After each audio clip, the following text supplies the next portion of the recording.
Good morning student. अब आपको मैं विकास प्राधिकरण पढ़ा रही हूँ। जो लोग रील्स में मेरी वीडियो देखते हैं तो मैं उनसे ये रिक्वेस्ट करना चाहूँगी कि अगर वो पूरा वीडियो सुनना चाहते हैं, पूरा लेक्चर, तो वो सुप्रभात लॉ चैनल, यूट्यूब पे मेरा चैनल चलता है, उससे जुड़ सकते हैं। चलिए मैं आपको सेक्शन 29 पढ़ाती हूँ। ये छोटे छोटे सेक्शन जो हैं वो बस समझ लीजिए, बाकी मैं 35 से डिटेल में पढ़ाऊँगी। 29 ये कहता है कि confirmation of other power on the authority, प्राधिकरण को अन्य शक्तियाँ प्रदान करना। 29 में कहता है अन्य शक्तियाँ, तो सुपीरियर कौन है? State government. तो स्टेट गवर्नमेंट जो है वो प्राधिकरण को, स्थानीय प्राधिकरण को मुख्य कार्यपालक अधिकारी द्वारा उस स्थानीय इकाई को जो गठित करने वाले अधिनियम बनाए गए उनके अधीन प्राधिकरण को अन्य शक्तियां प्रदान करता है। तो दो ही चीज़ में मेन है, एक तो कौन करता है? तो राज्य सरकार करता है। स्थानीय प्राधिकरण और जो कार्यपालक है उनके बिहाफ पे इसको और शक्तियाँ देता है। सेक्शन 30 पढ़ाया था। 32 में है क्या इसको कंप्रोमाइज़ का राइट है? क्या इसमें भी समझौता वगैरह होता है? तो ये भी है कि कंप्रोमाइज़ हो सकता है। अपराधों का प्रशमन। सेक्शन 32 उत्तर प्रदेश नगर नियोजन एवं विकास अधिनियम 1973 के अंतर्गत दंडनीय बनाने वाले सभी अपराधों का शमन कार्रवाइयों को दाखिल किए जाने के पूर्व या पश्चात उप चेयरमैन या कोई भी सशक्त अधिकारी शर्तों के अधीन रहते हुए अपराधों का शमन कर सकेगा। तो हाँ, तो इसमें क्वेश्चन कैसे बनेगा? क्या समन हो सकता है? तो हो सकता है। कहाँ हो सकता है? 32 में हो सकता है। किसको पावर दी गई है? उप चेयरमैन को दी गई है या उसके बिहाफ पे कोई सशक्त प्राधिकारी है। अपराधों के समन करने पर अभियुक्त को समन शुल्क जमा करना होगा और अभियुक्त अभिरक्षा में है तो उसे छोड़ दिया जाएगा जमानत पे और अग्रतर कोई भी कार्रवाइयाँ संचालित नहीं की जाएंगी। छोटा सा है। अब आपका सेक्शन बचता है इसमें 32 मैंने पढ़ाया और 30 तो पढ़ा दिया था आप लोगों को, कंपनी के वो कंपनी द्वारा क्राइम।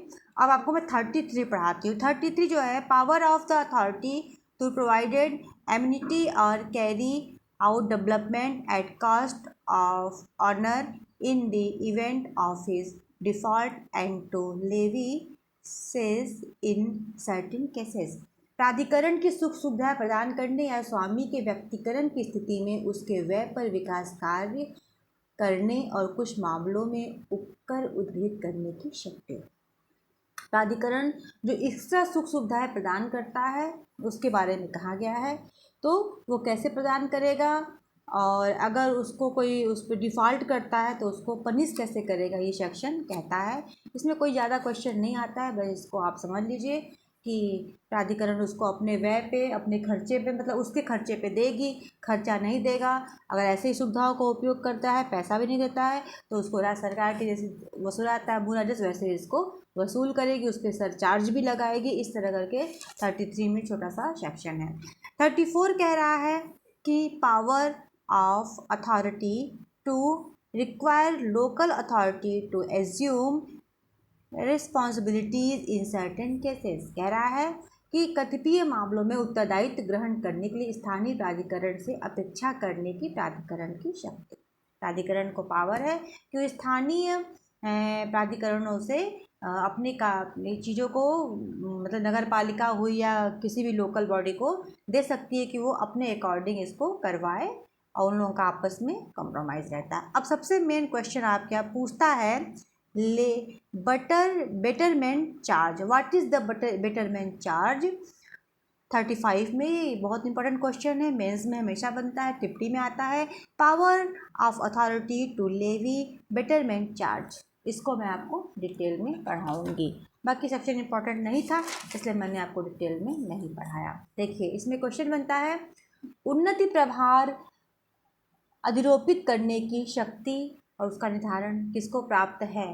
उन्नत प्रभार बोलते हैं हिंदी में, इंग्लिश में बेटरमेंट चार्ज बोलते हैं। देखिए, यदि विकास प्राधिकरण के विचार में विकास क्षेत्र में प्राधिकरण द्वारा सेक्शन 4 में जो परिभाषित है, संपन्न की गए किसी विकास योजना के परिणाम स्वरूप विकास क्षेत्र में उस विकास द्वारा लाभ पहुंचा है, उस विकास क्षेत्र में स्थित संपत्ति का मूल्य बढ़ गया है या बढ़ जाएगा, तब विकास प्राधिकरण संपत्ति के स्वामी या संपत्ति के हित में रहने वाले व्यक्ति पर संपत्ति के मूल्य में वृद्धि संबंध के उनमें उन्नत प्रभार अधिरोपित कर सकेगा। मतलब जहाँ डेवलपमेंट हुआ है, स्वाभाविक है कि उस एरिया की रेट बढ़ जाएगी, प्रॉपर्टी रेट, तो वो उस पर उन्नत चार्ज, बेटरमेंट चार्ज उस पर लेगा। परंतु ऐसा कोई भी उन्नत प्रभार आकार के स्वामित्व के अधीन किसी भूमि के संबंध में अधिरोपित नहीं किया जाएगा। परंतु यदि राज्य सरकार अपनी भूमि को पट्टा पर देती है या अनुज्ञप्ति पर देती है के माध्यम से उस भूमि और उस पर बने भवन को देती है, तो उन्नत प्रभार अधिरोपित किया जा सकता है। विकास क्षेत्र की में स्थित किसी भी भूमि या भवन पर उन्नत प्रभार दो प्रकार से अधिरोपित किया जा सकता है, दो प्रकार से लगाया जा सकता है। कैसे कैसे? यदि ऐसी भूमि या भवन विकास क्षेत्र से किसी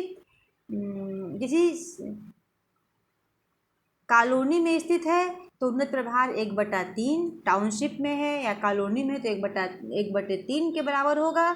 यदि ऐसी भूमि पर या भवन पर बाहर स्थित है टाउन एरिया के, तो 1/3 से अधिक नहीं होगा। मगर टाउन एरिया में है, शहर सिटी में है, तो 1/3, और अगर शहर टाउन सिटी में नहीं है तो 1/3 से कम ना होगा, अधिक नहीं होगा। मतलब उसमें लगा सकती है, अधिक इसमें नहीं। उन्नत प्रभार का निर्धारण कैसे किया जाएगा?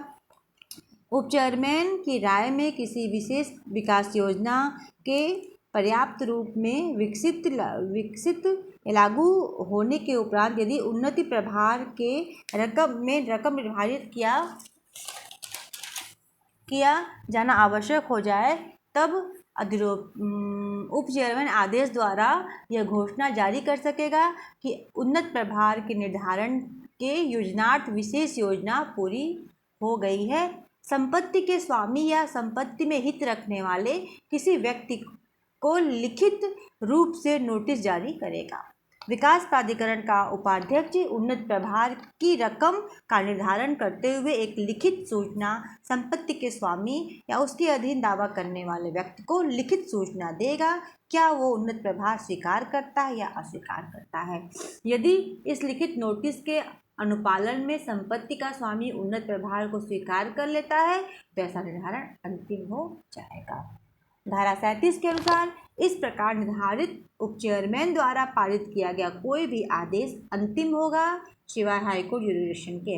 उन्नत प्रभार का भुगतान धारा 38 में दो प्रकार से किया जा सकेगा। उपविधियों के अधीन रहते हुए किस्तों के माध्यम से धारा 38(1) में यदि उन्नत प्रभार का बकाया हो जाता है तो वो राजस्व के बकाये की तरह वसूला जाएगा।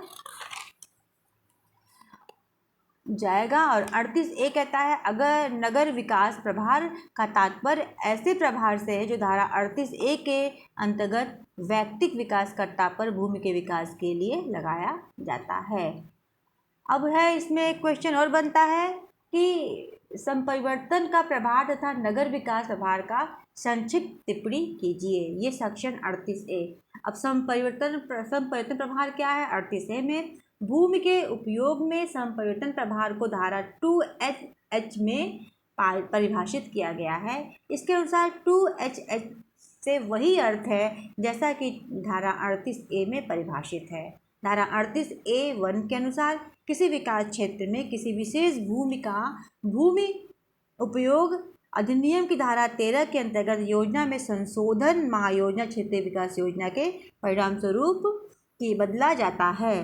प्राधिकरण भूमि स्वामी पर ऐसी रीति या ऐसी दर पर जैसा कि अधिनियम द्वारा निर्धारित किया जाएगा भूमि उपयोग संपरिवर्तन प्रभार अधिरोपित कर सकेगा। परंतु भूमि स्वामी से संपरिवर्तन प्रभार की वसूली प्राधिकरण द्वारा धारा 13(4) के अधीन अंतिम सूचना जारी करने के पूर्व की जाएगी। नगर विकास प्रभार विकास प्रभार 38A क्लास 2 में परिभाषित किया गया है। धारा 2D में परिभाषित किया गया है। तात्पर्य है ऐसा प्रभाव जो धारा 38A(2) के अंतर्गत वैयक्तिक विकासकर्ता पर भूमि के विकास के लिए अधिरोपित किया जाता है, यदि उसे विकास के लिए भूमि अन्य व्यक्ति पर दी गई हो। ये आपका रहा सेक्शन। अब मैं आगे आपको थोड़ा बहुत और बचा है पढ़ा के इसको ख़त्म करूँगी। Thank you so much. Channel से बने रहिए, लाइक कीजिए, शेयर कीजिए।